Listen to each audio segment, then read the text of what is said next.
Olá, boa tarde, queridos convidados, professores, nossos colaboradores do Sistema Municipal de Educação.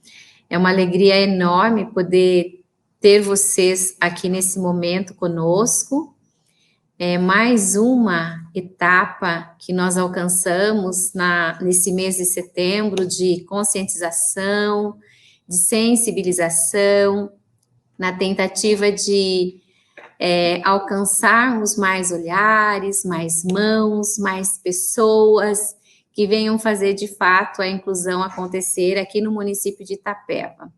A Secretaria de Educação, com parceiros, né, com outras pastas parceiras, vem desenvolvendo um trabalho durante o mês todo de setembro, nosso Setembro Verde, pelos nossos alunos, pelas nossas pessoas itapevenses, né, pelos nossos munícipes, em nome de um engajamento bem grande que vem acontecendo na escola, no nosso CEAPEM, no nosso centro, né, de acompanhamento, nas discussões de envolvimentos pedagógicos, e hoje, né, com a presença especial do Dr. Dene, convidado aqui pelo Centro de Formação da nossa secretaria, para falar de políticas públicas, né, uma possibilidade, uma forma, um meio de incluir, de fazer acontecer a inclusão na nossa cidade.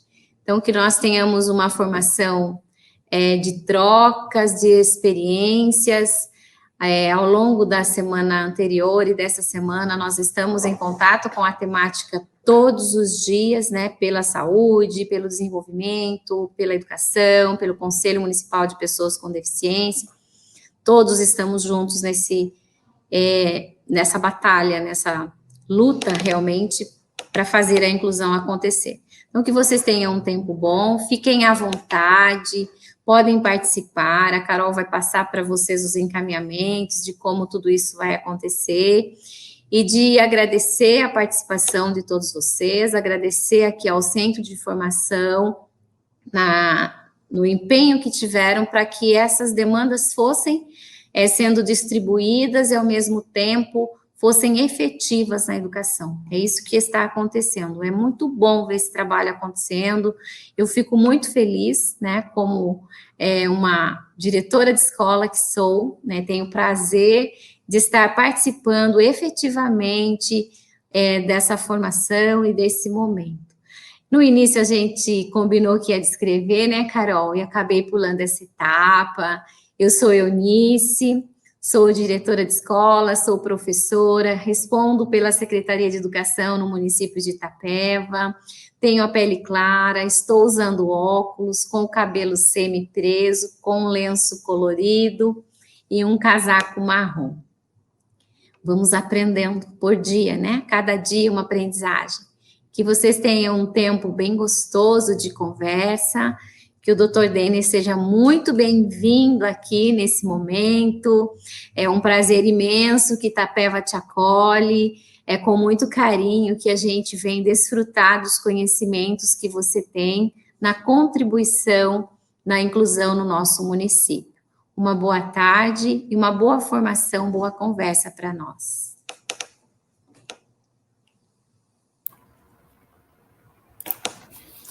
Boa noite.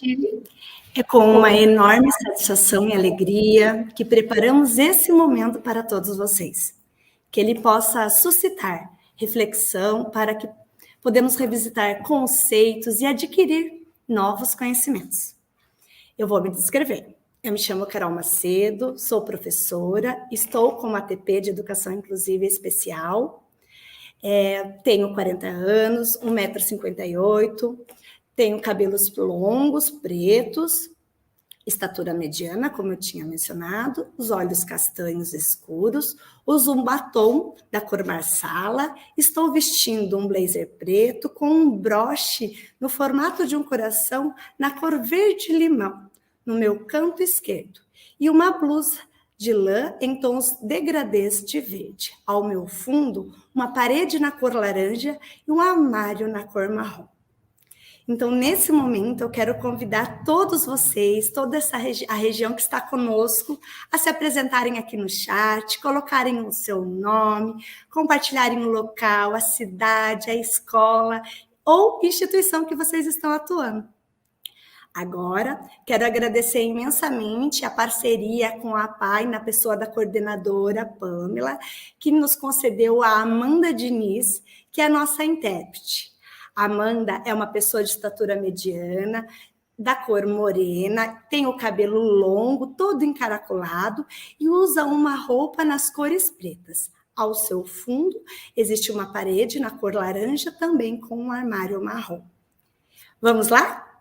Hoje nós vamos falar sobre essa temática tão importante, né, nesse contexto que vivemos. E requer estudos contínuos que façam parte da nossa formação continuada.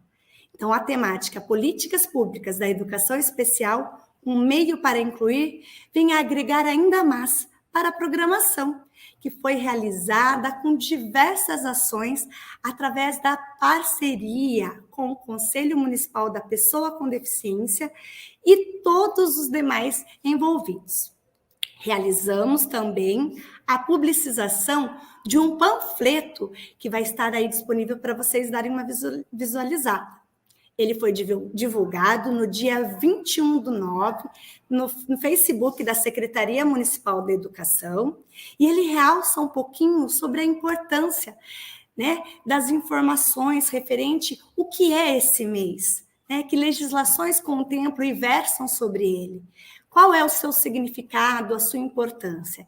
Então, esse panfleto foi divulgado e eu convido todos vocês a entrarem no link e conhecerem. Dando prosseguimento, temos a honra de receber o nosso ilustríssimo convidado, doutor e professor Denner Pereira, mestrando em Direito, especialista em Direito Civil e Processual, pesquisador do Grupo de Pesquisa em Direito Civil, Virada do Copérnico, da UFPR, professor em cursos de aperfeiçoamento em Educação Especial da UFPEL. Professor, então, universitário e assessor da PGE do Paraná e também advogado. Doutor, uma boa noite, que o senhor seja muito bem-vindo. É uma honra e um enorme prazer ter você aqui conosco neste momento tão importante. Olá, boa noite, me ouvem bem? Vou fazer minha audiodescrição primeiro. Sou homem de pele clara, uso barbas, cabelo curto, estou com uma camisa clara, ao fundo uma parede branca com uma cortina, uma persiana da cor preta. Bom, boa noite a todos e a todas novamente. Agradeço, Carol, imensamente o convite, a generosidade. Acho que nós nos encontramos pela primeira vez num curso na Federal de Pelotas, né? E que depois a gente começou a conversar e eu tenho bastante felicidade em dividir um espaço aqui com um profissional como você. Agradecer também à professora Eunice, né, toda a Secretaria de Educação de Itapeva, por essa oportunidade de conversar um pouco com vocês sobre uma temática que eu me dedico, me debruço para meus estudos, minhas pesquisas há muito tempo, e que eu tenho uma absoluta satisfação em compartilhar esse pouco conhecimento que eu tenho e aprender também com vocês, né? Ao final, a gente vai abrir para perguntas, né, Carol? Então, fique à vontade para, se surgir alguma dúvida, eu sei que às vezes surge, sobretudo, questões de ordem prática, fique à vontade para me indagar ao final. Bom, como a Carol me apresentou, vocês viram que a minha formação é em Direito, né? Eu não sou da área da educação, mas eu me dediquei há muito tempo à pesquisa e ao estudo do direito à educação e do direito civil como um todo, relacionado à inclusão e à pessoa com deficiência. Pois bem, então, apesar de ser professor agora universitário, eu não tenho essa vivência rica que muitos dos senhores e das senhoras têm em sala de aula, e por isso, por essas razões, eu também sempre aprendo muito em eventos como esse. Bem, em que pese estejamos falando do Setembro Verde, e que vocês sabem muito bem que ele faz menção às pessoas com deficiência, eu vou também falar de maneira ampla em relação à inclusão, porque às vezes surgem algumas dúvidas relacionadas não só à pessoa com deficiência, mas também aos direitos da pessoa com altas habilidades de exportação, as pessoas com transtornos de aprendizagem. Eu quero trazer um panorama para vocês, né? Claro que essa temática ela é muito ampla. Eu poderia... Vocês me ouvem bem? Estão me ouvindo?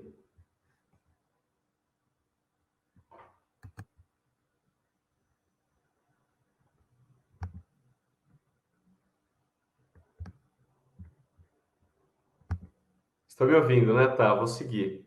Que a intérprete parou ali, eu achei que não estavam me ouvindo. Então, seguindo. Eu fiz um recorte, pessoal, sobre a legislação federal, né? As políticas públicas, elas são das maiores, vários nichos, vários segmentos possíveis, né? Tem desde a Constituição até a legislação federal, que é quem embasa a atuação dos estados e dos municípios, assim como as próprias regulações do Conselho Estadual de Educação, que é em São Paulo tem um conselho bastante atuante, né? Temos normas importantes em relação à educação inclusiva, e também do próprio município, né? Que tem uma autonomia, ela não é tão ampla, né? Mas ela existe, sobretudo para ampliar direitos, né? Então, eu vou iniciar aqui passando fazer um breve contexto histórico. Se puderem colocar os slides ali, por gentileza.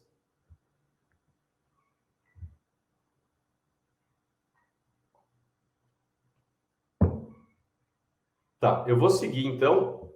Depois a gente vai com os slides. Bom, a gente precisa entender, antes de eu aprofundar essa temática, o momento histórico que nós vivemos em relação à inclusão. Bom, séculos passados, quando pessoas com deficiência... Ótimo, voltou aqui. Pode passar o segundo slide, por favor. Quando pessoas com deficiência nasciam, sobretudo as deficiências físicas, em alguns casos, essas crianças, né, esses recém-nascidos, eram sacrificados pela própria família porque não tinham valor naquela sociedade. Não tinham como trabalhar, não tinham como desenvolver habilidades laborativas, educacionais, de toda a natureza, e eram sacrificados pela família. Isso evoluiu no século XVII, XVIII, e viveu-se a fase da exclusão. Então, as pessoas não eram mais sacrificadas, não chegavam a esse extremo, porém, elas eram trancadas dentro de casa, deficiências físicas, deficiências mentais, sobretudo, né? Eram trancados dentro de casa, a família tinha vergonha e escondia essa criança. A gente evoluiu para uma fase em que a igreja, as instituições religiosas, fizeram o acolhimento das pessoas com deficiência.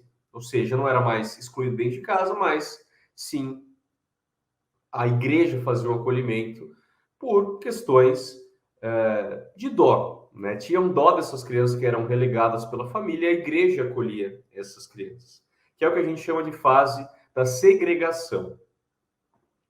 Se a gente entender, né, como se fossem essas bolinhas, né, como se os coloridos fossem os diferentes, né, para as pessoas que não têm um padrão da sociedade, que são as pessoas com deficiência, por exemplo. Se fosse numa sala de aula, em relação à segregação, essas crianças sequer estariam na sala de aula, como sequer não estavam em séculos passados. A gente evoluiu, então, sobretudo no pós-guerra, no século passado, a gente começou a viver a fase da integração. A integração, o que era? Essas crianças, né, com deficiência não eram mais excluídas da sociedade, muito menos segregadas. Mas existia uma tentativa mínima de que elas frequentassem alguns ambientes sociais, como, por exemplo, a escola, que é o que a gente chama da fase de integração. Então, se a gente pegar essa fase da integração como se fosse uma sala de aula, todos os alunos estariam ali, os alunos considerados padrões, né, os neurotípicos, por exemplo, e os alunos diferentes, como, por exemplo, as pessoas com deficiência. Vejam, na integração, é como se eu apenas colocasse esse aluno em sala de aula, um aluno, por exemplo, hoje, né, com transtorno espectro autista, com síndrome de Down, com deficiência intelectual, eu colocasse ele em sala de aula, mas não prestasse nenhum apoio para aquele estudante. Ou seja, vai ter prova de matemática, vamos fazer a prova igual para todo mundo. Vai ter atividade de português, vamos fazer atividade igual para todo mundo. Sem considerar as diferenças, por exemplo, da pessoa com deficiência. Ou seja, vocês há de concordar comigo que é muito falho também essa fase da integração. Porque pessoas diferentes devem ter tratamentos diferentes na medida da sua desigualdade, como já diria Sócrates há muito tempo atrás. Então, percebam, hoje, sobretudo no Brasil, após a Constituição de 88, sobretudo após a Constituição de 88, a gente vem gradativamente aperfeiçoando a fase da inclusão, que é justamente essa lógica de tratar igualmente os iguais e desigualmente os desiguais na medida da sua desigualdade. Nem mais, nem menos. Ou seja, é dar apoio para aquele que precisa, né? Se a pessoa aprende, por exemplo, a pessoa com deficiência física, vamos usar esse exemplo, com deficiência física, que não consegue ingressar numa sala de aula que está no segundo andar, tem que essa escola se adaptar para que esse aluno consiga esse acesso. Se um aluno com deficiência visual não consegue ter aula padrão, tem que ter um material adaptado em braille, etc, etc. Né? São formas de que aquele aluno não só esteja em sala de aula, mas que ele receba os apoios para que ele possa desenvolver o potencial que ele tem, certo? É o que a gente chama da fase de inclusão, e que dia após dia, né, em tempos em tempos, a gente vem aperfeiçoando, né, através do importante trabalho dessa integração entre saúde e educação, a gente vem conseguindo mudar a realidade de muitas famílias, de muitas pessoas, para que elas cresçam e tenham autonomia e não dependam do pai, da mãe, dos familiares para o resto da vida. Pode passar o slide, por favor. Vejam, o termo pessoa com deficiência. Qual que é a origem desse termo? Bom, primeiro, nós tivemos uma alteração, que eu não quero entrar muito no juridiquês aqui, mas só uma breve pincelada. Nós tivemos uma alteração na nossa Constituição após a Convenção Internacional dos Direitos da Pessoa com Deficiência. Foi assinada em Nova York, né, uma convenção da ONU, em 2006 e ratificada pelo Brasil em 2009 como uma emenda à Constituição.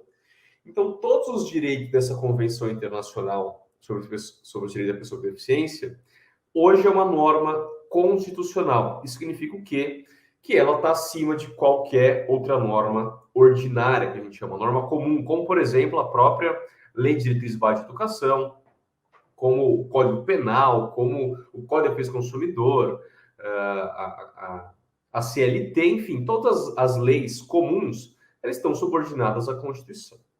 Então, esse foi um grande avanço do ponto de vista legislativo, porque todas as normas que nós tínhamos que fossem contrárias à Convenção seriam, portanto, normas inconstitucionais, que, portanto, não teriam validade jurídica. E o que aconteceu no Brasil logo na sequência? Na sequência não, né? Demorou algum tempo. Em 2015, nós tivemos sancionado o Estatuto da Pessoa com Deficiência. O Estatuto da Pessoa com Deficiência nada mais é do que praticamente um copia e cola, né? Um Ctrl-C, Ctrl-V, com algumas mudanças em relação à pessoa com deficiência. Então, pegaram lá as normas da Convenção Internacional, transformaram isso numa lei comum e para que isso tivesse um pouco mais de efetividade, né? Pois bem, o Estatuto da Pessoa com Deficiência diz no artigo 2º, a Lei 13.146 de 2015, que alguns de vocês podem conhecer como LBI, Lei Brasileira de Inclusão, e que eu não gosto desse termo, porque ela, na verdade, é a lei da inclusão, mas da pessoa com deficiência, né? E a pessoa com deficiência não é o único público-alvo da educação especial. Então, eu não gosto de usar LBI, Lei Brasileira de Inclusão, porque essa lei não se aplica, por exemplo, às pessoas com altas habilidades para notação, não se aplica em relação às pessoas com transtorno de aprendizagem. Então, eu evito usar, e eu sugiro que vocês façam isso, né, não utilizar esse termo, LBI, Lei Brasileira de Inclusão, ou fala o nome completo, né? Lei Brasileira de Inclusão da Pessoa com Deficiência. A gente vai ver até o final da minha fala que existem algumas diferenças importantes.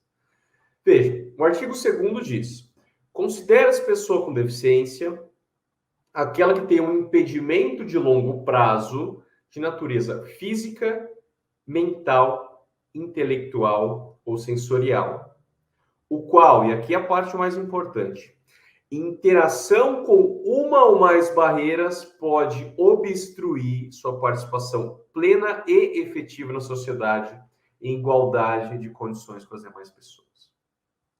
Vejam, o que vai caracterizar a deficiência, vai evidenciar a deficiência, não é esse impedimento, tão somente esse impedimento de natureza física, mental, intelectual ou sensorial, mas sim as barreiras que existem na sociedade. Então, bem, se eu estou numa escola, que eu sou, por exemplo, um cadeirante, estou numa escola que tem um elevador, que tem as portas adaptadas, que tem um espaço adequado para a cadeira, essa deficiência, ela praticamente não vai existir barreira naquele ambiente, né? Então, foi um ambiente em que ele foi adaptado para que a deficiência não se manifestasse, né? Não fosse um impedimento para que tivesse acesso, nesse caso nosso, ao direito à educação, né? Então, é o ambiente que vai caracterizar ou maximizar esse impedimento de longo prazo. E se e como a deficiência, como regra, né? O autismo, a síndrome de Down, a deficiência intelectual, algumas deficiências físicas não tem cura, até porque algumas nem são doenças, né? Eu tenho que mudar o ambiente. E essa mudança de ambiente não é uma mudança física, é uma mudança,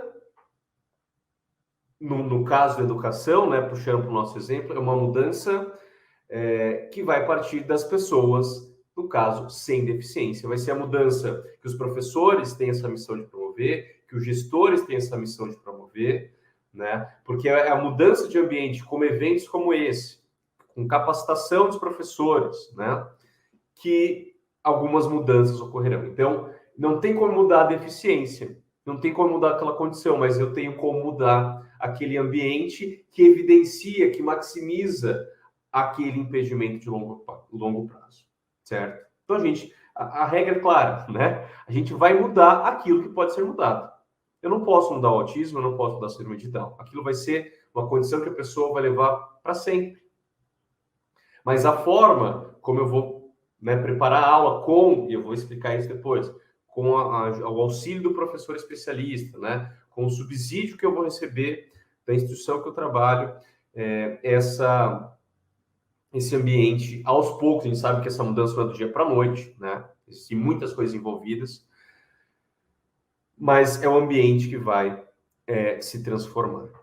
Veja, o parágrafo 1º do artigo 2º ainda diz: a avaliação da eficiência, quando necessária, ela vai ser biopsicossocial, ou seja, ela é biológica, ela é psicológica e, mais uma vez, o social, considerando a deficiência. Ou seja, a lei deixa clara que é a sociedade, né, são as barreiras sociais que vão caracterizar essa deficiência, certo? Pode passar, por favor. Aí me perguntam, né, Dendra, mas é correto esse termo pessoa com deficiência? Eu já adianto, é correto. ao menos segundo a interpretação, né, da Convenção Internacional e daquilo que o direito como um todo entende em relação à pessoa com deficiência.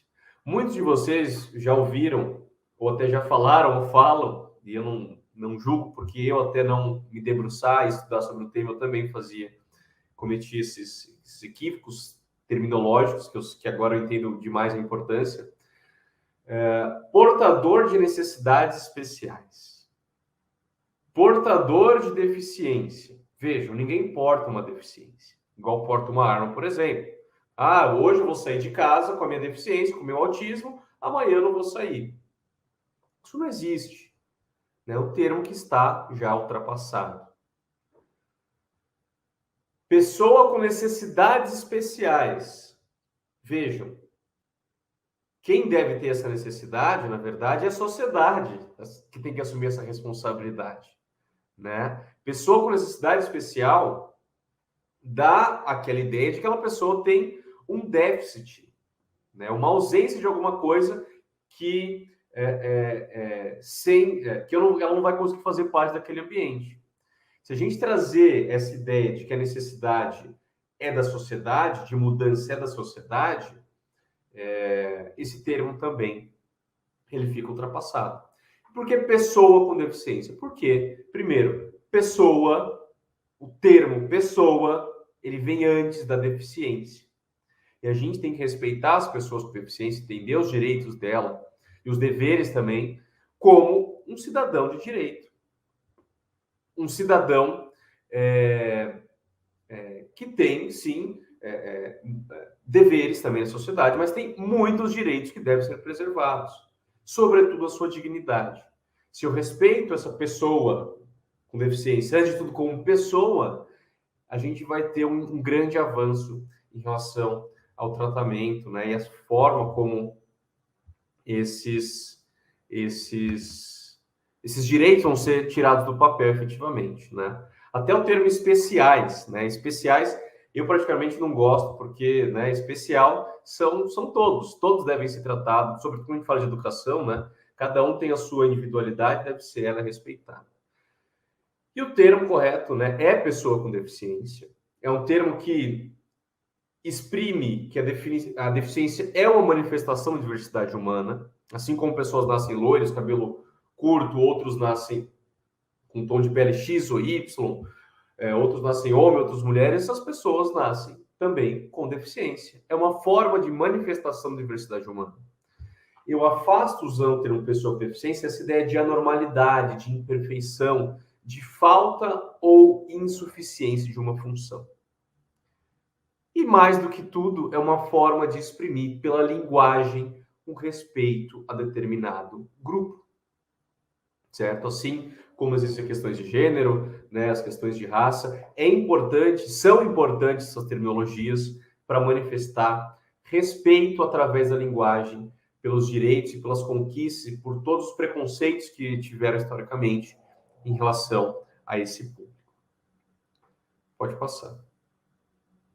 E aqui a gente começa adentrando nos direitos em espécie, por assim dizer, né, que a gente gosta de dizer no direito. E a gente começa pela Lei de Diretrizes Básicas de Educação, lá de 96. Veja, no artigo 58 e 59 da LDB, é basicamente onde vão estar os direitos da educação especial, que trata sobre as pessoas com deficiência, os direitos da pessoa com deficiência no ambiente escolar e, evidentemente, os deveres também das instituições.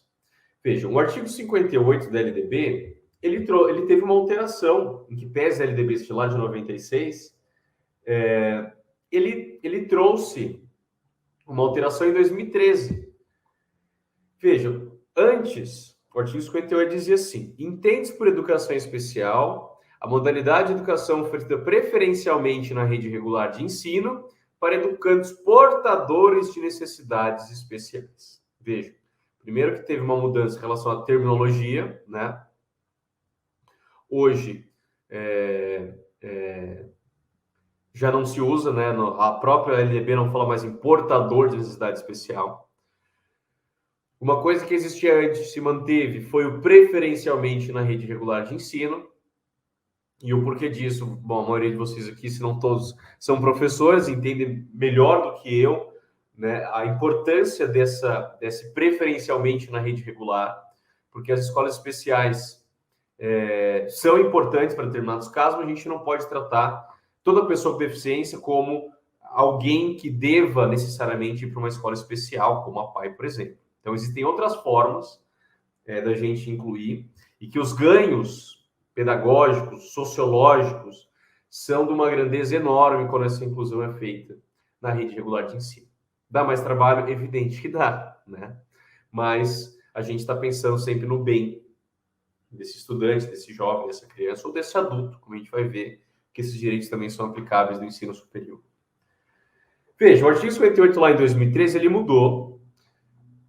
Disse que educação especial vai ser na rede regular de ensino para educandos com deficiência, transtornos globais de desenvolvimento, que não tinha antes, e altas habilidades de rotação. O que são transtornos globais de desenvolvimento? Basicamente, são as pessoas que estão no espectro autista, né? Tivemos mudanças recentes no DSM-5, que é o manual orientador da Associação Psiquiatra Americana, que orienta a atuação aqui no Brasil e praticamente todo mundo, em que esse transtorno global de desenvolvimento é um termo já ultrapassado, que hoje a gente pode incluir todas as terminologias que existiam, o próprio Asperger, transtorno de Rett. Hoje, todos esses transtornos são considerados transtorno espectro autista, que vai se manifestar em níveis, né, nível de suporte menor ou maior, de acordo com como esse transtorno se desenvolveu nessa pessoa. Mas hoje no Brasil, né, as pessoas com autismo, elas são consideradas para todos os efeitos legais pessoas com deficiência, segundo a lei Bernis-Piana. Ou seja, né, a gente pode, digamos que, riscar os transtornos globais de desenvolvimento, que ele também já está ultrapassado. Então, quando a gente fala ali para educandos com deficiência, a gente já está incluindo as pessoas com autismo, né? Então, é um pouco redundante, repetitivo hoje, né? Essa lei é de 2013, quase 10 anos já que teve essa alteração. Mas, enfim, não tem nenhum prejuízo de ordem prática. E educandos com deficiência e altas habilidades de rotação. Quem são as pessoas com altas habilidades de rotação? Bom, basicamente são as pessoas que têm o quociente de inteligência acima da média e que isso deve ser preferencialmente avaliado por um psicólogo especialista, mas que por vezes, né, a gente vai falar um pouco mais sobre isso depois, não é necessário laudos, né, para a gente garantir esse atendimento educacional especializado. Mas o que eu queria dizer, depois eu vou explicar um pouco melhor ali, é que há diferença em relação aos direitos da pessoa com deficiência e a pessoa com altas habilidades de rotação, que ambas são público-alvo da educação especial, certo? Pode passar, por favor. Então, aqui, né, eu destaco as alterações que tiveram. Então, saiu lá os educadores, educandos portadores de necessidade especial, entrou os educandos com deficiência, né, e as altas habilidades de rotação, como merecedores também de atenção especial da instituição de ensino. E aí podem perguntar, nossa, Denner, mas como assim? A pessoa, a criança, lá, o jovem já tem uma habilidade acima da média e a escola vai ter que dar apoio para ele? Sim. Por quê? Primeiro, porque está na lei, né? Artigo 58, Lei de Diretrizes Básicas de Educação, deve orientar a atuação da escola pública ou privada de todo o Brasil. E por quê? Qual que é a lógica de dar esse apoio para a pessoa com as habilidades de rotação? Porque, veja, se o professor prepara uma atividade, né, para os alunos fazerem em 50 minutos, esse aluno com as habilidades de rotação, ele vai fazer, ou pode ser que ele faça em 5 minutos, ou menos. Em 2 minutos ele termina a atividade. Ora, o que uma criança, que ele ainda é uma criança, a gente não pode esquecer disso, né? O que uma criança vai ficar fazendo 45 minutos em sala de aula, quando todos os outros coleguinhas estão fazendo atividade, vai ficar fazendo o quê? E aí, por conta disso, e não só por isso, né? Estou usando um exemplo aqui, mais prático para a gente entender a importância, né, da legislação. O que esse aluno vai fazer nesses outros 45 minutos? Ele vai começar a fazer bolinha de papel, ele vai começar a puxar o saco do professor ou encher o saco do professor, né? Ele vai fazer qualquer coisa menos o propósito dele em sala de aula, que é desenvolver habilidades acadêmicas e sociais, né?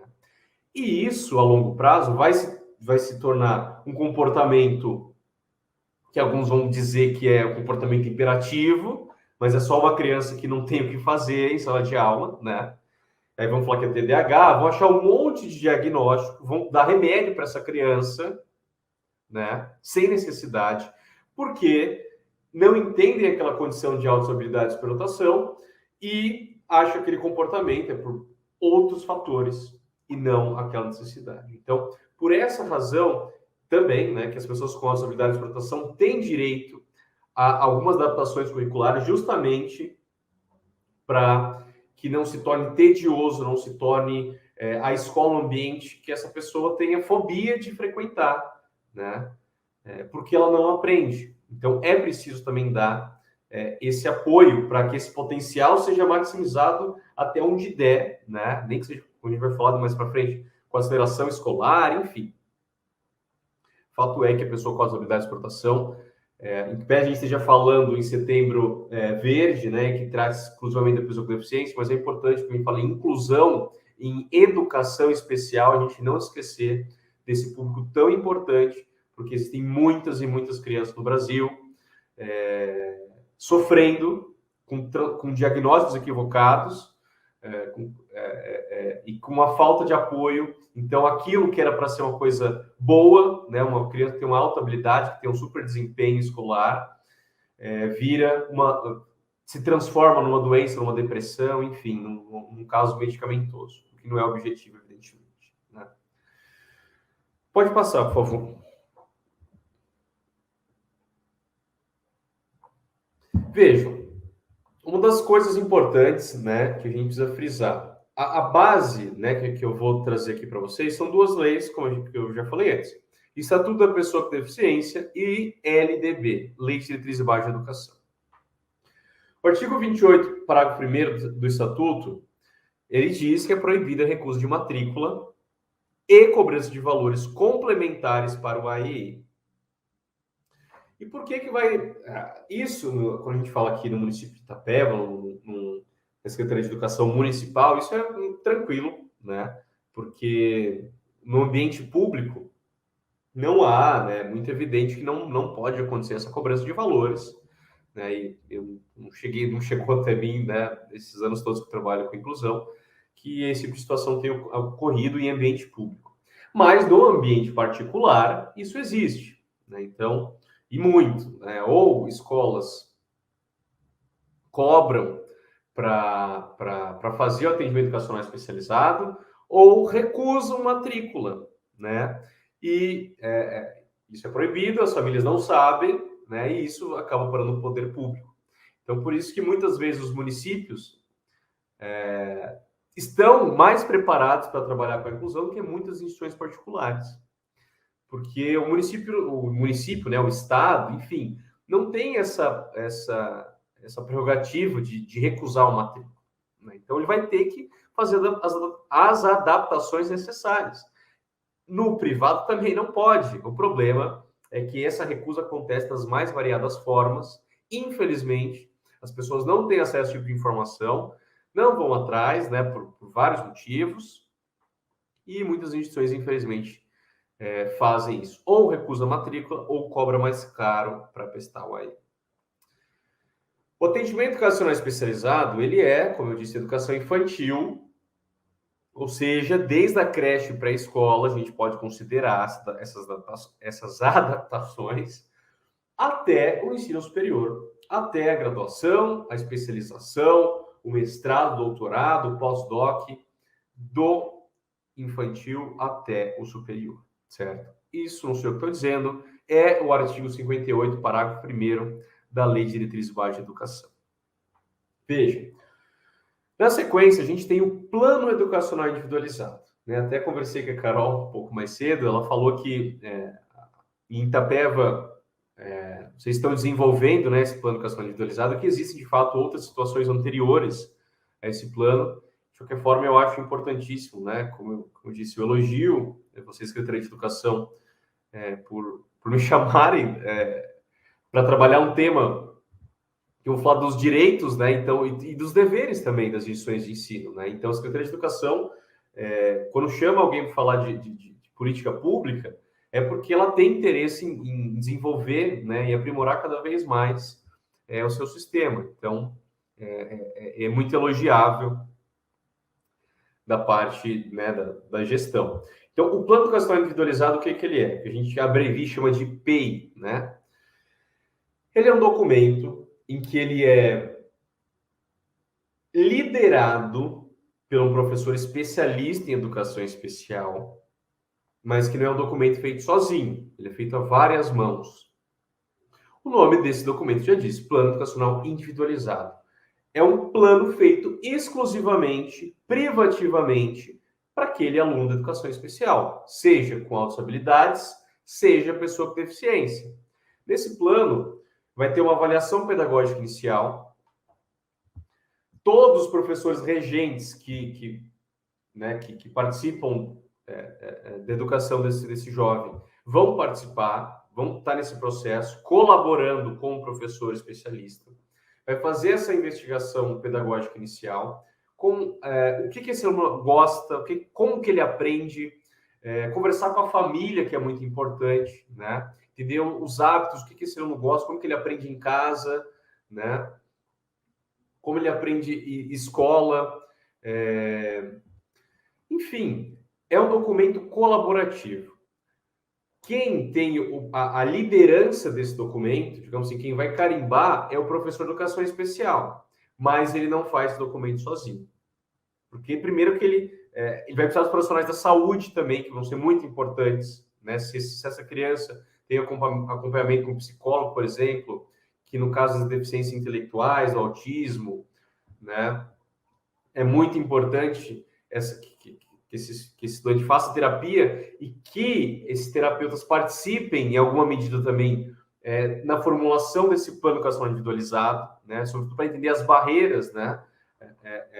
Os gatilhos que tem, que vão ser desfavoráveis a esse estudante e evitar, evidentemente, isso, né? Enfim, o plano educacional individualizado, ele vai orientar toda a educação especial dessa criança, né? É nesse plano que vejam, eu vou criar metas nesse plano educacional individualizado, baseado nas habilidades e competências que eu quero desenvolver com aquele aluno de educação especial. Eu vou criar metas e vão ter várias técnicas pedagógicas, né? Vocês sabem muito bem, não existe uma fórmula mágica. Se existisse, seria muito fácil.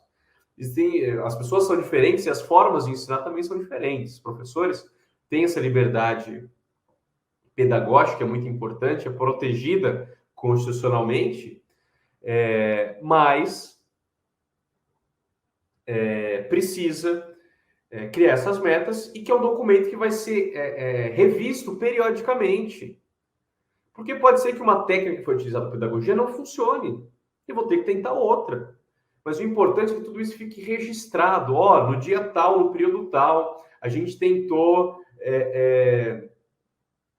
uma técnica da pedagogia, né, para manter a atenção do aluno com autismo durante as aulas. Né? Ele gosta de falar de baleia. Vamos mudar a minha atividade, fazer uma continha de matemática dentro de uma baleia, usar baleias para fazer a continha de matemática. Enfim, né?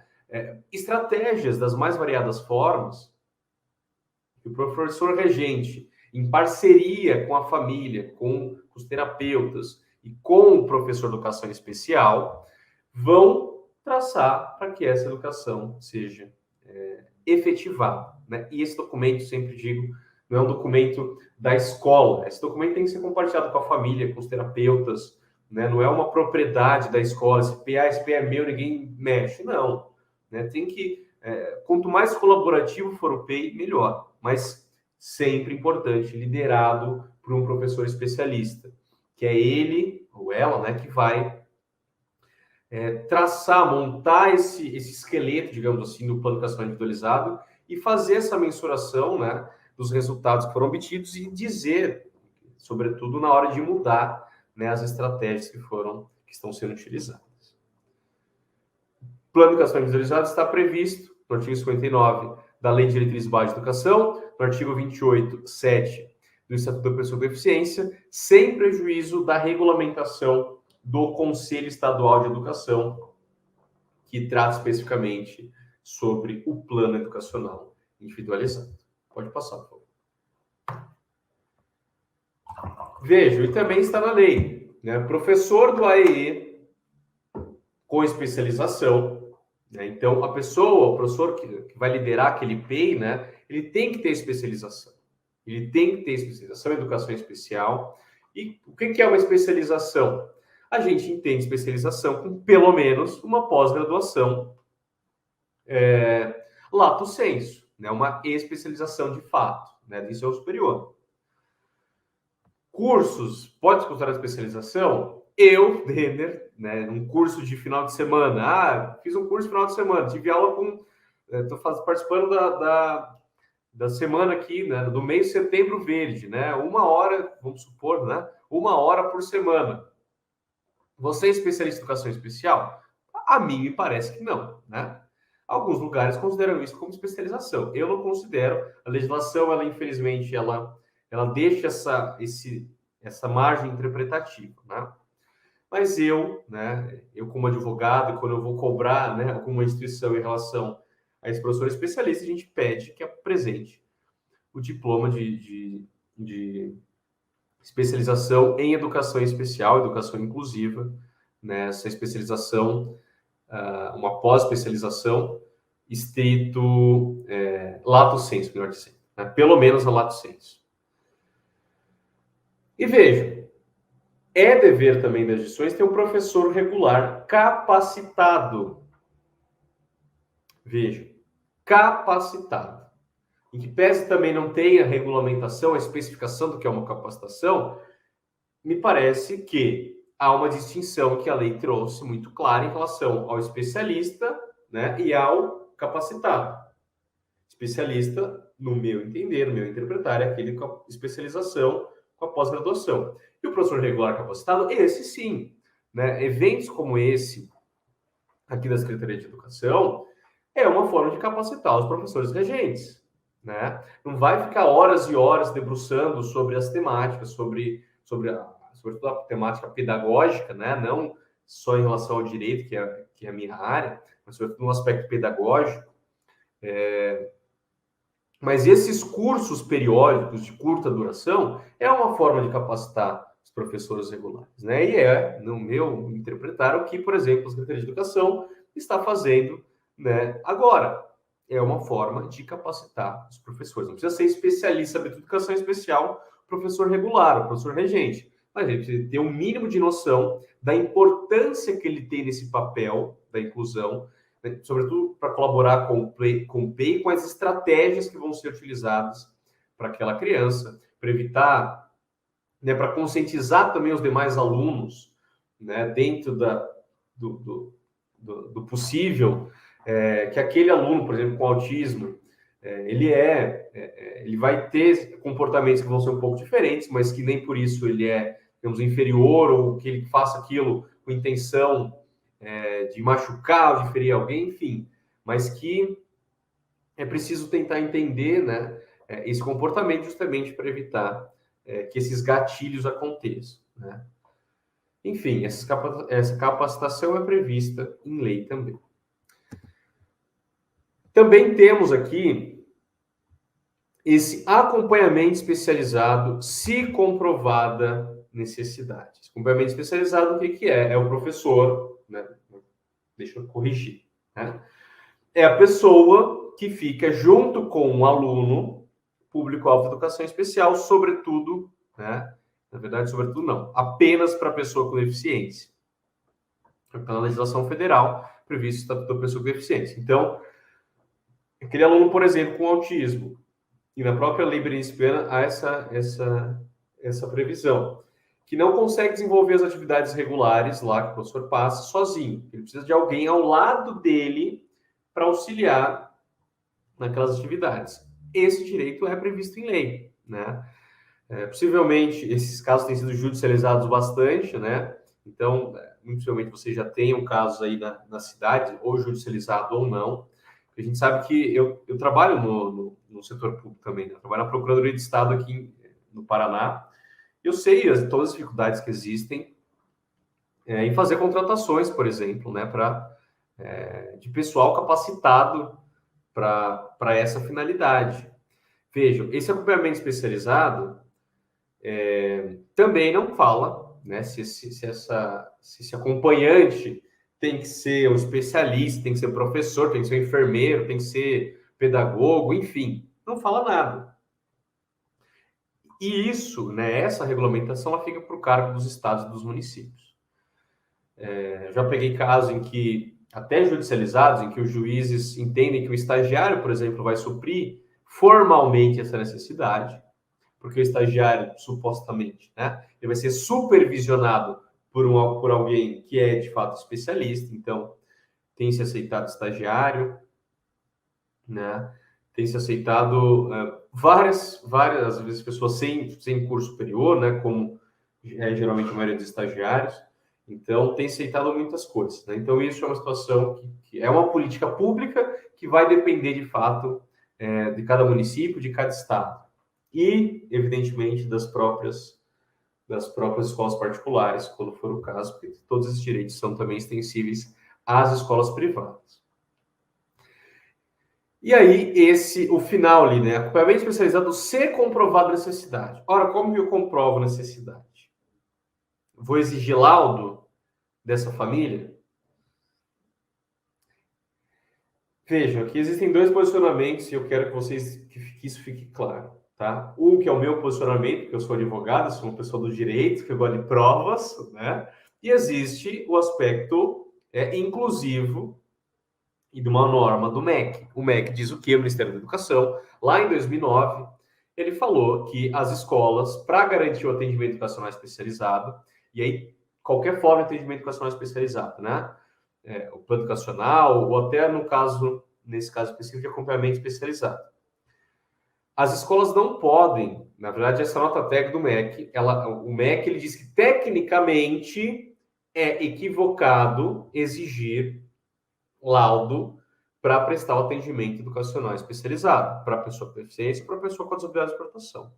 Tecnicamente, segundo o MEC, isso é equivocado. Ele colocou isso numa nota técnica. A consequência jurídica dessa norma, para mim, é muito, né? O nosso órgão de fiscalização, e que pese alguns, né? Ultimamente, alguns órgãos perderam um pouco de credibilidade no Brasil, né? Por acontecimentos recentes, mas era o MEC, o Ministério da Educação, uma equipe de especialistas que se debruçou sobre um tema e fez uma nota dizendo que era equivocado no Brasil exigir laudo para prestar o atendimento educacional especializado.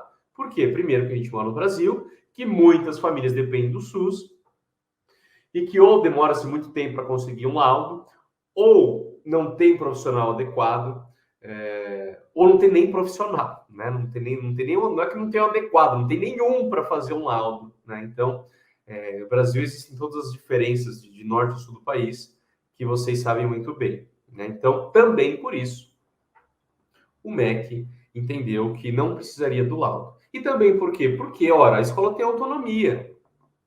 Parece que não, mas tem, né? A escola tem autonomia se os professores, né, perceberem que um aluno tem uma dificuldade agravada e, por vezes, os pais, às vezes, quando a gente fala em doença, não, perdão, a gente fala em deficiências que não são visíveis aos olhos, né, como, por exemplo, a síndrome de Down, uma deficiência física ou uma deficiência visual, quando a gente não é uma coisa que está visível, há um receio, um preconceito da própria família por vezes, né? Então, por exemplo, o autismo, uma deficiência intelectual. O professor também não pode chegar nisso, né? Chegar num pai e na mãe e falar, seu filho tem autismo. Não, né? Não tem habilidade técnica e formação técnica para isso. Mas é claro que o professor, com toda a experiência que ele tem, com milhares, centenas de alunos que ele tem ao longo da vida, algumas condições são muito parecidas em alguns aspectos. Se a escola perceber que algum aluno tem determinado déficit, que pode ter uma deficiência intelectual, que pode ter autismo, a escola tem autonomia, sempre com autorização da família, de iniciar o atendimento educacional especializado sem ter laudo algum, né? Por que o laudo é importante? Agora estou falando como advogado, tá? Porque, primeiro, vai colaborar nesse processo de inclusão, né? E aí também, né, tem que procurar muito bem os profissionais de saúde, né? Porque senão às vezes pode até prejudicar.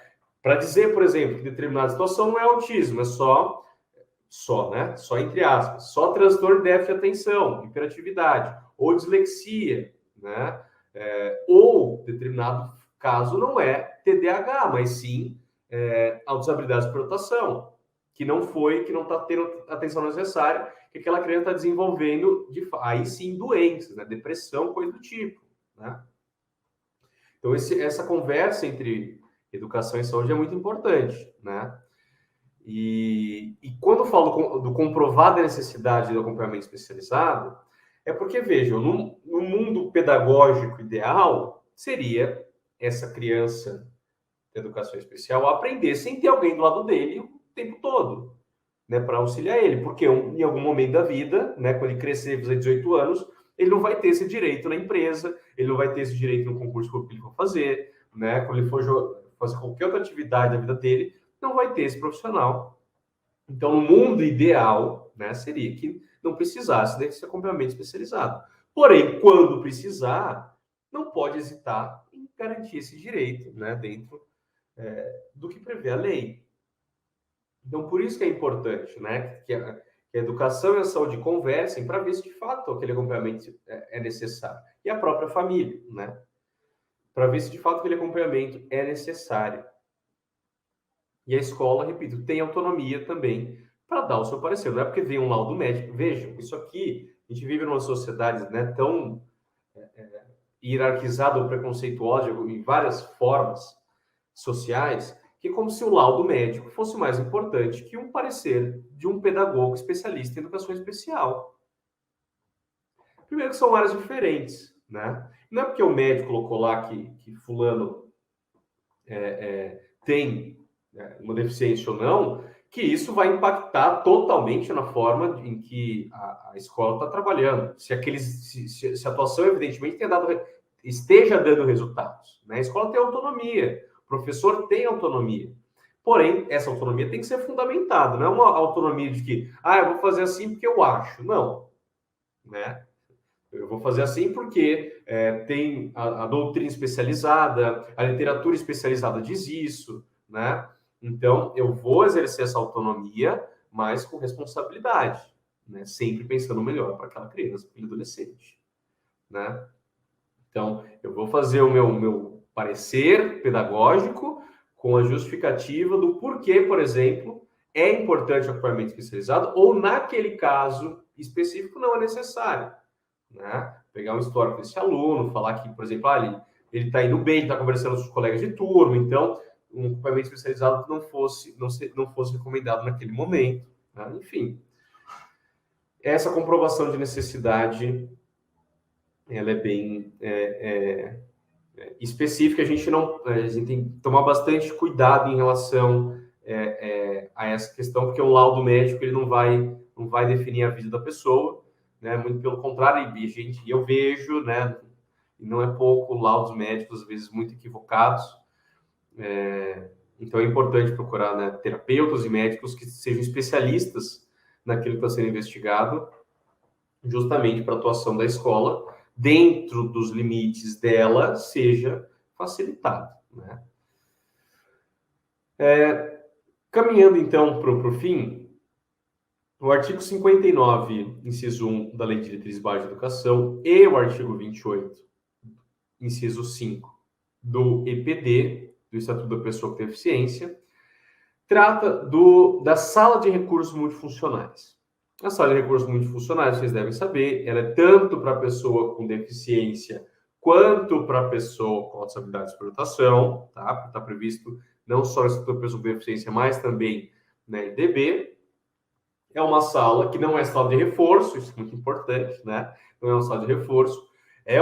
São estratégias pensadas, sobretudo, pelo professor especialista, que é quem vai liderar e trabalhar na sala de recursos, com o apoio sempre dos professores regentes, professores da sala regular, para que atividades que não podem, por conta do tempo da limitação, serem feitas em sala de aula, para que aquelas atividades sejam maximizadas na sala de recursos, né?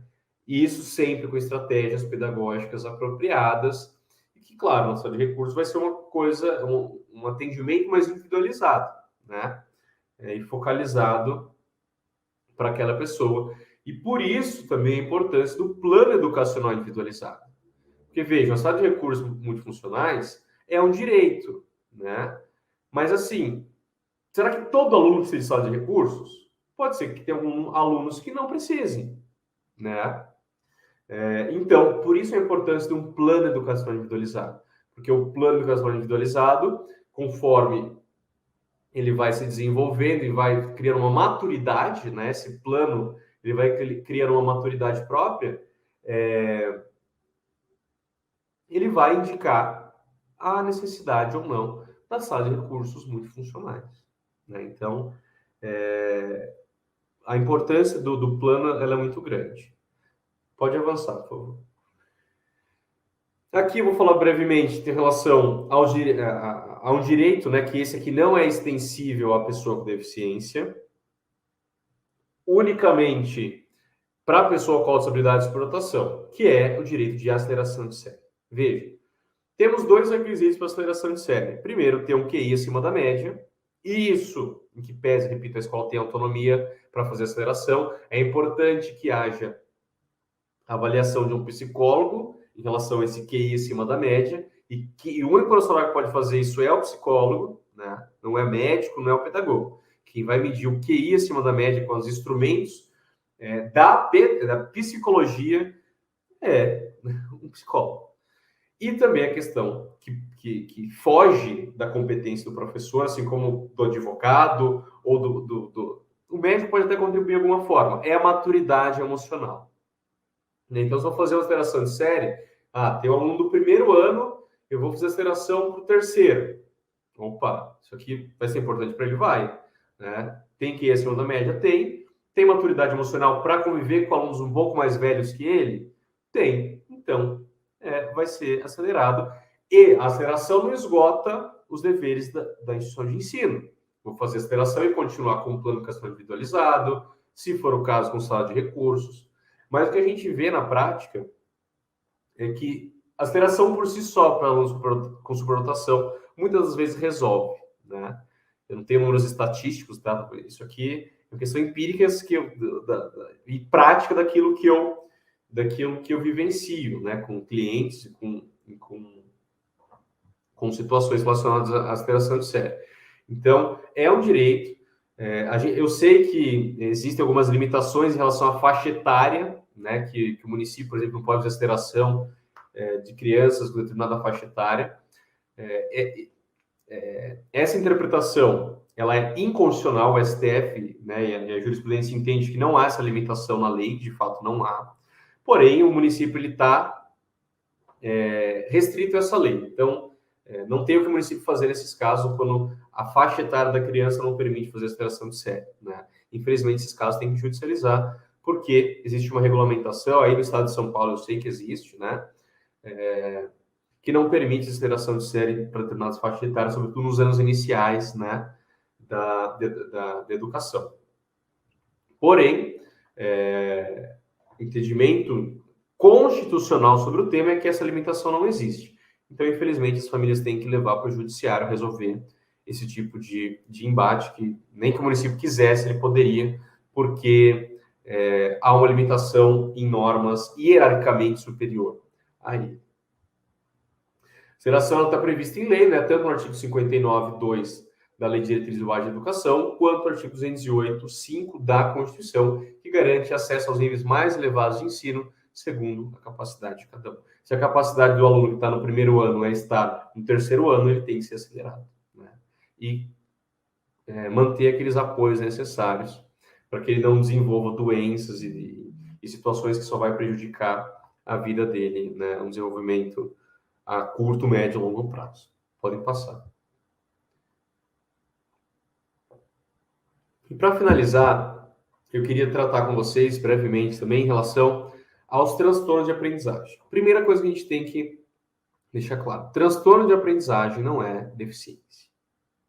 A pessoa com transtorno de aprendizagem não é considerada para qualquer fim legal, inclusive os educacionais, como pessoa com deficiência. Pessoa com transtorno de aprendizagem é pessoa com transtorno de aprendizagem. Se não, chamaria pessoa com deficiência, né? E por que isso, né? Principalmente vocês devem saber, no ano passado, 2021, foi sancionada a Lei 14.254, que trata sobre os direitos, tanto de saúde quanto de educação, das pessoas com transtornos de aprendizagem. E, de alguma forma, esses direitos foram, em pouquíssima forma também, eles foram equiparados a alguns direitos da pessoa com deficiência, como, por exemplo, o acompanhamento específico direcionado à sua dificuldade. Vejam, o artigo 1º e o artigo 3º diz isso, da Lei de Transtorno de Aprendizagem. Então, a criança com transtorno de aprendizagem tem direito ao acompanhamento específico direcionado à sua dificuldade. Está entre aspas, porque esse é exatamente o texto da lei. O que é um acompanhamento específico direcionado à sua dificuldade? Para mim, no meu interpretar, é ter, pelo menos, um professor especialista, que aí pode ser, né, o professor do atendimento educacional especializado, e um plano educacional individualizado. Pelo menos isso, né? Que ele vai ter... Como que eu vou comprovar que a escola faz acompanhamento específico? Por meio de um documento chamado Plano Educacional Individualizado, né? E quem é competente para fazer, tem as habilidades técnicas para fazer um plano educacional individualizado? O professor especialista, né? Então, a gente pode garantir, né, dizer que pelo menos 2 direitos educacionais são assegurados à pessoa com transtorno de aprendizagem, que, repito, é uma lei muito nova, uma lei de 2021, e que a gente sabe que, para tirar isso do papel, somente o setor público, depende do orçamento, isso é muito difícil, mas está previsto em lei, né? E como está previsto em lei, né, podem demanda chegar, né, inclusive às vezes até por meio do Poder Judiciário. Acompanhamento específico direcionado à sua dificuldade, então, leia-se plano de educação individualizado e professor especialista. Então, as instituições públicas e privadas, tá? A gente não pode, a gente está aqui no ambiente com a maioria dos professores aqui da rede pública, mas a gente não pode esquecer desses deveres da rede privada, porque a gente sabe que muitas vezes são negligenciados na rede privada e que não poderia ser assim, né? Inclusive que aí difere até direitos consumidores. Enfim, artigo 5º da lei também diz que é dever das instituições fazer a formação continuada dos professores para identificação precoce.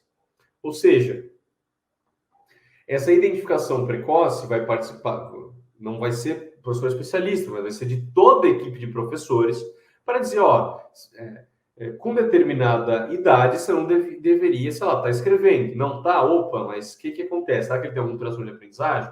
Então, vão ter momentos em que o professor ele deve receber essa formação, né? Não precisa ser uma formação, não ser especialista, né? Mas ele ter cursos periódicos, se isso aqui acontecer, pode ser que, né, seja um transtorno de aprendizagem, né? E aí, claro, compete à família, né, levar nos profissionais de saúde, enfim, procurar fechar se é que há, né, algum diagnóstico, algum transtorno de aprendizagem. Então, é um dever também das instituições fazer essa formação continuada relacionada aos transtornos de aprendizagem. Perdão. Pode passar. Pessoal, o que eu tinha para falar era isso. Agradeço grandemente a todos e a todas pela atenção.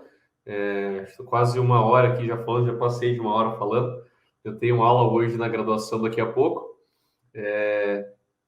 Então vou ter que sair um pouco, meio correndo aqui, mas não sei antes de responder, né, algumas indagações de vocês. Me comprometi com a Carol de que eu faria isso e farei, né? Mas caso eu não consiga responder alguns dos questionamentos, eu deixo aqui meu Instagram, que é a rede social que eu mais uso, fique à vontade, apesar de ser privado, eu não posto conteúdo, tá? Eu não tenho tempo para isso, mas todas as pessoas que me procuram por lá, eu respondo, né? Me mandem mensagem que eu tenho o maior prazer de alguma forma, contribuir dentro da minha formação e das minhas limitações, né, acadêmicas, ajudar vocês. Então, agradeço mais uma vez a Carol pelo convite, professor Eunice e todos os servidores da Secretaria Municipal de Educação de Itapeva.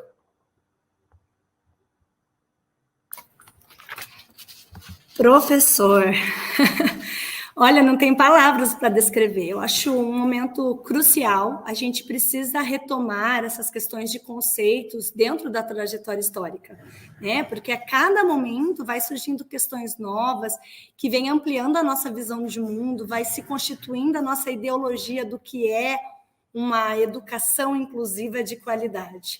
Então, gratidão por esse momento, né, memorável, que será de grande valia para o nosso aprendizado.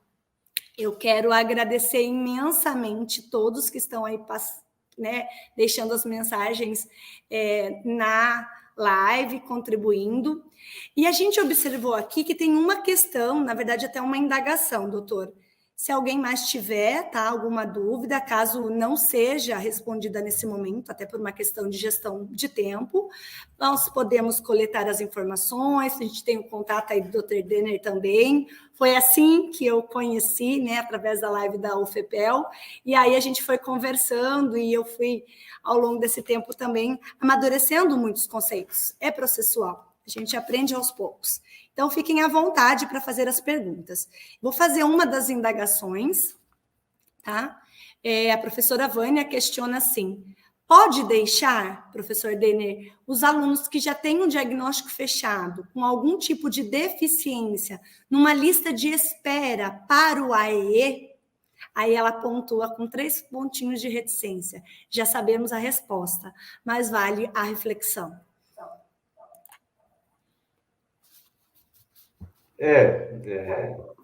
Assim, a gente sabe, né, que todas as limitações orçamentárias, a gente fala de município, de estado, que existem, mas a gente não pode deixar em espera, né, porque, mas é uma questão de política pública, né, a gente tem um recurso limitado, o estado, o município não tem dinheiro para tudo, a gente já sabe disso, né, existem leis orçamentárias, existem todas essas barreiras, mas fato é que não pode.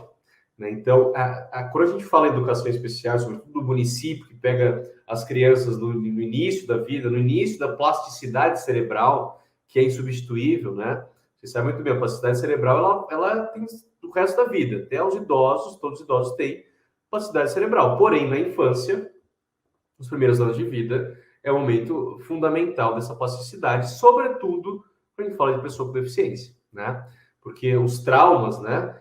E as coisas boas são, sobretudo, desse período da vida. Então, se deixar uma lista de espera, né, é um tempo valioso que a gente está perdendo, né, e que poderia ser, né, imensurável, assim, no sentido dos ganhos que poderiam haver nesse período de fila de espera. E nós estamos caminhando. A gente tem que ter a convicção de que cada professor, né, na sala de aula tem feito o seu melhor, e sim, em alguns momentos, contando com esse profissional de apoio, então o estagiário ou o professor eventual tem se dedicado, mas o aluno é do professor, o aluno é da escola, né? E é essa parceria que precisa ser estabelecida. E em relação a essa questão de ampliar os serviços especializados, a gente tem caminhado também, inclusive nós temos 2 centros, né, o CEAPEM e o CIT, que é mantido pela PAI. Então, eu mando um abraço carinhoso para essas 2 instituições e para todos os profissionais que ali estão dedicando também. Então, a gente caminhou agora, professor, para essa descentralização. Nos territórios que foi verificado, o MEC faz os apontamentos, a gente ampliou com salas de recursos, né, multifuncionais, que estão nas escolas. Então, meu abraço carinhoso às 5 professoras que se dedicam imensamente, estão iniciando essa jornada que é muito gratificante, né? Requer aí muita dedicação, mas tem se estabelecido bastante parceria. Deixa eu ler mais alguns comentários aqui, né?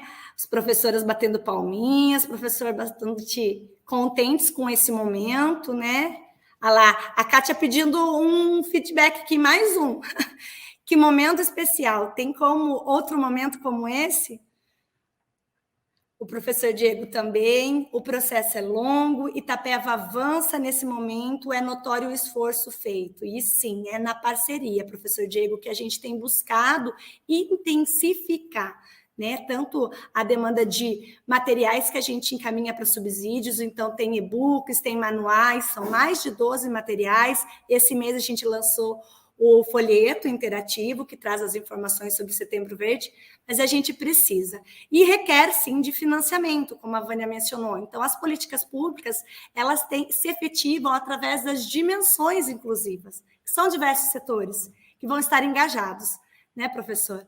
Então, a gente vem finalizando esse momento único e, realmente, a gente só tem a agradecer. E aí, em nome da Secretaria Municipal da Educação e dos parceiros do Conselho Municipal da Pessoa com Deficiência, né, que não mediram esforços para esse setembro acontecer com ações que venha cada vez mais contribuindo para esse processo, para esse percurso de formação e ampliação da visibilidade, informação e conscientização. Esse é o nosso propósito, de fazermos o nosso melhor e a diferença na vida das pessoas. Né? Então, a gente agradece imensamente todos os profissionais que estão envolvidos e gostaria de estender aqui o convite para sexta-feira, doutor Denner. Nós teremos um show de talentos, uma transmissão ao vivo pelo canal do Setembro Verde, onde as nossas crianças e os trabalhos belíssimos realizados nas instituições e nas escolas, de pessoas que têm alguma necessidade muito específica, sim, mas são talentosos ou na dança, ou no canto, ou na arte, de ser feliz. Então, vai ser um momento único, é o segundo ano que a gente proporciona, né, essa apreciação, porque a arte, ela transforma vidas, e a gente tem que suscitar, e ainda mais, né, oportunizar para que as famílias, juntamente com essas crianças, assistam e vejam, né, o quão bonito é o dom da vida. Então, eu quero agradecer essa excelente e abençoada noite a todos, e imensamente a você, professor Denner, pela disponibilidade, e sabemos que teremos outros momentos sim, né? Com a graça e a bênção de Deus. E aí eu deixo duas reflexões extremamente importantes, que todos juntos estamos pela inclusão, e que essa inclusão, ela seja a regra, e nunca exceção. Esse é o nosso lema desse mês. Então, uma eterna gratidão a todos. Até breve, professor Denner. Muito obrigada a todos pelas palavras de carinho. Nós agradecemos imensamente. Que Deus abençoe. Até mais. Espero que a próxima presencial aí, Itapeva. Se Deus quiser. Olha aí, fica a dica, né, professores? Vamos sim, vamos fazer esforço. Obrigado, gente. Um abração. Fiquem com Deus. Tchau, tchau. Tchau, tchau.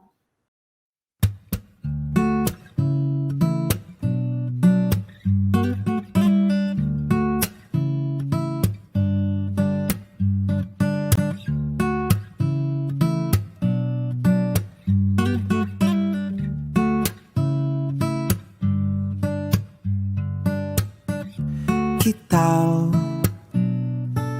olhar o lado bom e repensar? Que tal superar a condição e avançar? Que tal seguir seu coração e mergulhar? Que tal andar na contramão e perdoar? Viver uma nova estação, entender que tudo pode ser melhor, me perder, mas correr em sua direção, seguindo a voz que diz: que tal tentar mais uma vez e ir além? tal tornar aquele não num belo sim e viver uma nova estação, entender que tudo pode ser melhor, me perder, mas correr em sua direção, seguindo a voz que diz